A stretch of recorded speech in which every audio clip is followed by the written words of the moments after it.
ಸರ್ವಮಂಗಳ ಮಾಂಗಲ್ಯೆ ಶಿವೆ ಸರ್ವಾರ್ಥ ಸಾಧಿಕೆ ಶರಣ್ಯೆ ತ್ರ್ಯಂಬಕೆ ದೇವಿ ನಾರಾಯಣಿ ನಮಸ್ತೆ.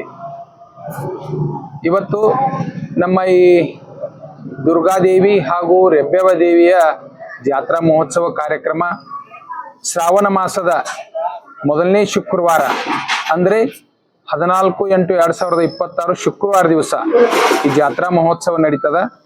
ಈ ಒಂದು ಜಾತ್ರಾ ಮಹೋತ್ಸವದ ವಿಶೇಷತೆ ಏನಂದ್ರ, ಸುಮಾರು 606 ವರ್ಷಗಳ ಹಿಂದೆ ಬಾದಾಮಿಯ ಇಮ್ಮಡಿ ಪುಲಕೇಶಿ ಅವರು ಆಸ್ಥಾನದ ಒಂದು ಸಂದರ್ಭದಲ್ಲಿ ಈ ರೆಬ್ಬೆವ ದೇವಿ ಹಾಗೂ ದುರ್ಗಾದೇವಿ 2 ಗುಡಿಗಳು ಸ್ಥಾಪನೆ ಆದಂಥವು.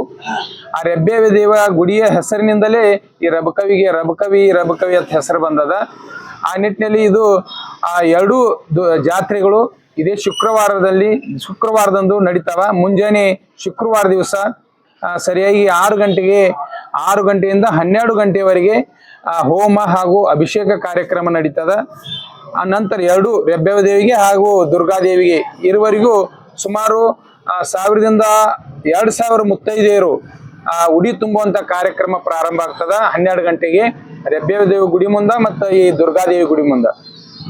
ಆ ಒಂದು ಉಡಿ ತುಂಬಿಕೊಂಡಂತ ಎಲ್ಲಾ ಮುತ್ತೈದೆಯರು ಬಂದು ಇಲ್ಲಿ ಪ್ರಸಾದ ಮಾಡ್ತಾರೆ. ಆ ಪ್ರಸಾದ ಸುಮಾರು 12 ಕ್ವಿಂಟಲ್ ಹಾಲುಗ್ಗಿ, 12 ಕ್ವಿಂಟಲ್ ಕಿಚಡಿ ಸಾರ, ಆಮೇಲೆ ಒಂದು 2 ಕ್ವಿಂಟಲ್ ಬದ್ನಿಕಾಯಿ ಪಲ್ಯ, ಈ ರೀತಿ ಅನ್ನ ಪ್ರಸಾದ ಆಗ್ತದ. ಈ ಅನ್ನ ಪ್ರಸಾದದಲ್ಲಿ ಸುಮಾರು ರಬಕವಿ, ಬನಟ್ಟಿ, ರಾಂಪುರ್, ಹೊಸೂರ್, ಹನಗಂಡಿ, ಯರಗಟ್ಟಿ, ಹೊಸೂರ್ ಸುತ್ತಮುತ್ತಲಿನ ಎಲ್ಲ ಗ್ರಾಮಗಳು ಹಾಗೂ ನಗರದ ಜನಸಂಖ್ಯೆ ಭಕ್ತರು ಬಂದು ಇಲ್ಲಿ ಪ್ರಸಾದವನ್ನು ಮಾಡ್ತಾರ. ಆ ದಿವಸ ಮುಂಜಾನೆ ಮಧ್ಯಾಹ್ನ 12 ಗಂಟೆಗೆ ಪ್ರಸಾದ ಪ್ರಾರಂಭ ಆದದ್ದು ಸಾಯಂಕಾಲ 4ರವರೆಗೆ ಪ್ರಸಾದ ಇರ್ತದ. ಎಲ್ಲ ಭಕ್ತರು ಪರವೂರಿನಿಂದ ಎಲ್ಲ ಬಂದಂತ ಭಕ್ತರು ಇಲ್ಲಿ ರೆಬ್ಬೆವ ದೇವಿ ಗುಡಿಯಿಂದ ಸ್ವಾಗತ್ ಹೋಟೆಲ್ ಅಂದ್ರ ಶಂಕರ್ಲಿಂಗ ಮೈದಾನತನ ಅಲ್ಲಿ ಪ್ರಸಾದ ನಡೀತದ. ಎಲ್ಲ ಯುವಕರು ಭಕ್ತರು ಕುಡ್ಕೊಂಡು ಇಡೀ ರಬಕವಿ ನಗರ, ಬನಟ್ಟಿ, ರಾಂಪುರ್ ನಗರದವರ ಎಲ್ಲಾ ಭಕ್ತರು ಕುಡ್ಕೊಂಡು ಓಡಾಡುವಂತ ಕಾರ್ಯಕರ್ತರು ಬಂದು ಆ ಪ್ರಸಾದವನ್ನ ಎಲ್ಲರಿಗೂ ನೀಡುವಂತ ವ್ಯವಸ್ಥೆ ಮಾಡ್ತಾರೆ. ಒಂದ್ ಕಡೆ ಪುರುಷರಿಗೆ, ಒಂದ್ ಕಡೆ ಮುತ್ತೈದೆಯರಿಗೆ, ಮಹಿಳೆಯರಿಗೆ ಹಿಂಗ ಪ್ರಸಾದ ವ್ಯವಸ್ಥೆ ಆಗ್ತದ. ಆಮೇಲೆ ಆ ದಿವಸ ವಿಶೇಷತೆ ಏನಂದ್ರ, ಇಲ್ಲಿ ಮುಂಜಾನೆ 10 ಗಂಟೆಗೆ ಚೌಡಿಕಿ ಪದ ಅದಾವ. ಚೌಡಿಕಿ ಪದನು ಒಂದು ನಾವಲಿಗೆಯ ಮಹಿಳಾ ಚೌಡಿಕಿ ಪದ, ಇನ್ನೊಂದು ಬಾಡಿಗೆ ಮಹಿಳಾ ಚೌಡಿಕಿ ಪದ. ಈ 2 ಚೌಡಿಕಿ ಪದಗಳು 10 ಗಂಟೆಗೆ ಪ್ರಾರಂಭ ಆಗಿ ಸಾಯಂಕಾಲ 6ರವರೆಗೆ ಚೌಡಿಕಿ ಪದಗಳು ಇರ್ತಾವ. ಆ ಜನರೆಲ್ಲ ಬಂದಂತ ಭಕ್ತರು ಪ್ರಸಾದ ಮಾಡ್ತಾರ, ಆ ಚೌಡಿಕಿ ಪದವನ್ನು ಕೇಳ್ತಾರ. ಹಂಗ ಈ ಒಂದು ಸುಮಾರು 606 ವರ್ಷಗಳಿಂದ ಇದು ಉತ್ತಮವಾದ ರೀತಿ ಅದ್ಭುತವಾಗಿ ನಡೀತಾ ಬಂದಿದ್ದು. ಜಾತ್ರೆ ಅಂತೂ ಅದ್ಭುತವಾದಂತ ಜಾತ್ರೆ, ಕಣ್ತುಂಬಿ ನೋಡುವಂತ ಜಾತ್ರೆ. ಎಲ್ಲ ಸುಮಾರು ಈ ಕಮಿಟಿ, ದುರ್ಗಾದೇವಿ ಕಮಿಟಿಯಲ್ಲಿ ಇರ್ತಕ್ಕಂಥ ಎಲ್ಲ ಭಕ್ತರು, ಸುಮಾರು ಈ ವಲ್ಲಿ ಸಾಬ್ ಕಾಕ ಅವರು, ಆಮೇಲೆ ನಮ್ಮ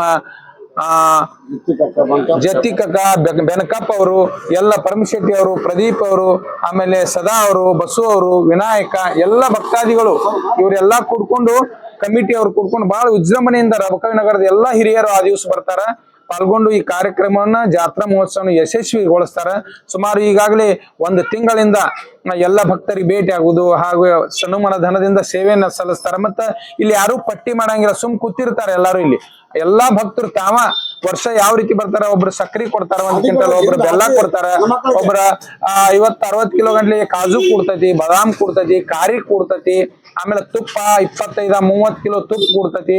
ಆಮೇಲೆ ಹಾಲುಗ್ಗಿ ಒಳಗೆ ಎಲ್ಲರೂ ತಂದು ಸುಮಾರು 50ರಿಂದ 1 ಕ್ವಿಂಟಲ್ ಹಾಲನ್ನ ಹಾಕಿ, ಹಾಲುಗ್ಗಿ ಅಂದ್ರ ಪ್ರಸಾದ ಅನ್ನಂಗಿಲ್ಲ, ಪ್ರಸಾದ ಅಂದ್ರ ಪ್ರಸಾದ ಅಮೃತದಂತ ಪ್ರಸಾದ ಇರ್ತದ. ಆ ದಿವಸ ಎಲ್ಲಾ ಭಕ್ತಾದಿಗಳು ಮನಸಾರೆ ಪ್ರೀತಿಯಿಂದ ಪ್ರಸಾದ ಸ್ವೀಕರಿಸಿ ಎಲ್ಲ ಈ ದುರ್ಗಾದೇವಿಗೆ ಹಾಗೂ ರೆಬ್ಬೆವ ದೇವಿಯ ಒಂದು ಪ್ರೀತಿಗೆ ಪಾತ್ರರಾಗಿ ಅವರ ಆಶೀರ್ವಾದವನ್ನ ಪಡ್ಕೊಂಡು ಹೋಗ್ತಾರ.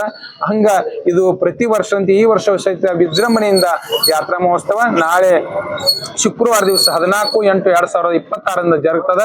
ಎಲ್ಲರೂ ಭಕ್ತಾದಿಗಳು ಪಾಲ್ಗೊಂಡು ಯಶಸ್ವಿಗೊಳಿಸ್ತಾರ ಅಂತ ಹೇಳಿ ನನ್ನ ಮಾತುಗಳನ್ನು ಮುಗಿಸ್ತೀನಿ.